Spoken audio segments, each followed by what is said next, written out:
Bienvenue à votre émission 5 minutes avec Jésus, présentée par le frère Sam et son équipe.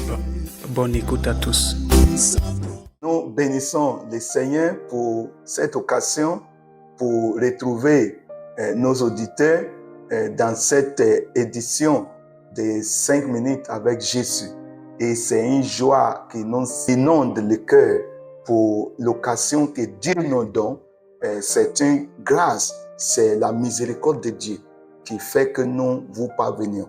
Alors nous retournons toute la gloire au Seigneur pour tout ce que Dieu fait pour nous.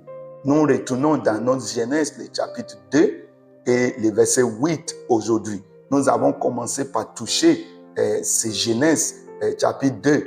Vous vous rappelez, nous voulons aller dans le Genèse 3 pour commencer par expliquer la chute en réalité, mais on a vu qu'on devait expliquer les atouts de la création.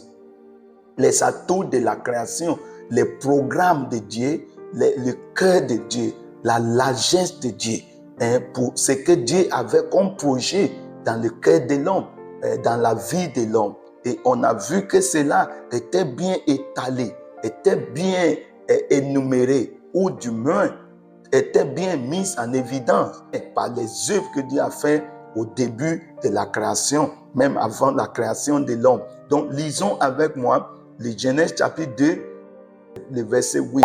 Puis l'Éternel Dieu planta un jardin en Éden du côté de l'Orient et il y mit l'homme qui l'a formé. Dieu n'a pas commencé en baptisant l'église. Il n'a pas construit les temples et mis les pupitres. Oui, parce que la vie de l'homme allait être le pupitre de Dieu. La vie de l'homme allait être le temple de Dieu. C'est plus tard, on a vu que Paul disait par la révélation du Saint-Esprit que vos corps est le temple du Saint-Esprit. Dieu disait à Salomon, quand il a fini de bâtir le temple gigantesque qu'il avait construit, Dieu a dit, oui, j'habiterai pas dans la maison faite par les mains des hommes. Oui, je peux amener ma présence lorsque mes enfants sont là. Et beaucoup de gens ne pensent pas, ne savent pas que c'est les hommes qui amènent Dieu à l'église. C'est les hommes qui transportent Dieu. Dieu n'habite pas dans les temples. Dieu ne dort pas dans les temples. Dieu dort dans la vie des hommes. Et c'est parce que les hommes se réunissent. Il dit là où 2 ou 3 sont réunis à mon nom, je suis au milieu d'eux. Il n'a pas dit je suis au milieu des temples. Il n'a pas dit je suis dans une maison que je les attendais. C'est les hommes qui transportent Dieu à l'église. Chers frères, chers amis, si une église n'a pas des hommes qui portent la présence de Dieu, cette église serait vide. Même si les gens se rassemblent pour adorer Dieu, Dieu n'est pas là parce que c'est les hommes que Dieu monte dedans. La façon l'anneau était attaché.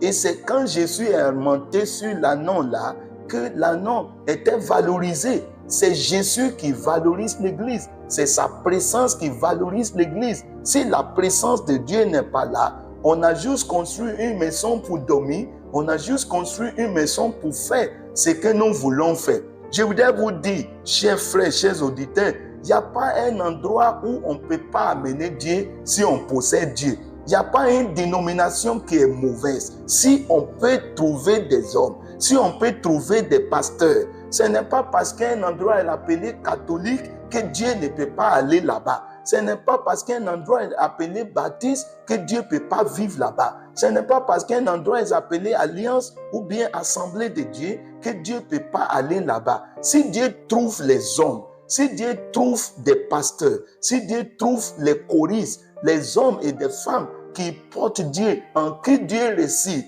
même s'ils rentrent au village, Dieu rentre au village avec eux. Donc nous voyons aujourd'hui que Dieu a commencé par créer le jardin. Dieu a commencé par l'entrepreneuriat. Je veux que vous sachiez, et je viens sur ça, parce que vous ne pouvez pas être un enfant de Dieu et penser que Dieu ne s'intéresse pas dans votre travail, ne s'intéresse pas dans vos activités. Si vous portez la vie de Dieu, Dieu veut travailler avec vous. Dieu veut aller au bureau avec vous. Dieu veut conduire la voiture avec vous. Dieu veut gérer votre entreprise avec vous. C'est pour ça la majorité de ceux que Dieu a appelés, il ne les a pas appelés dans l'église, il les a appelés dans leur travail. Parce que Dieu s'intéresse au travail. Même quand Dieu avait des pierres derrière lui, quand il avait besoin de payer des taxes, il a envoyé Pierre dans son ancien travail. Dieu s'intéresse au travail.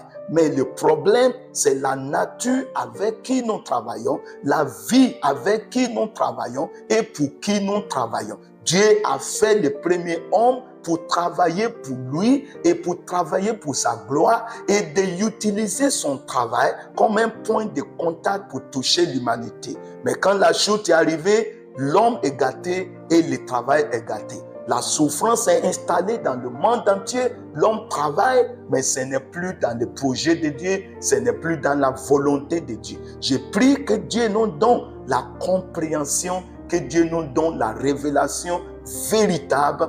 Au nom de Jésus-Christ, Amen.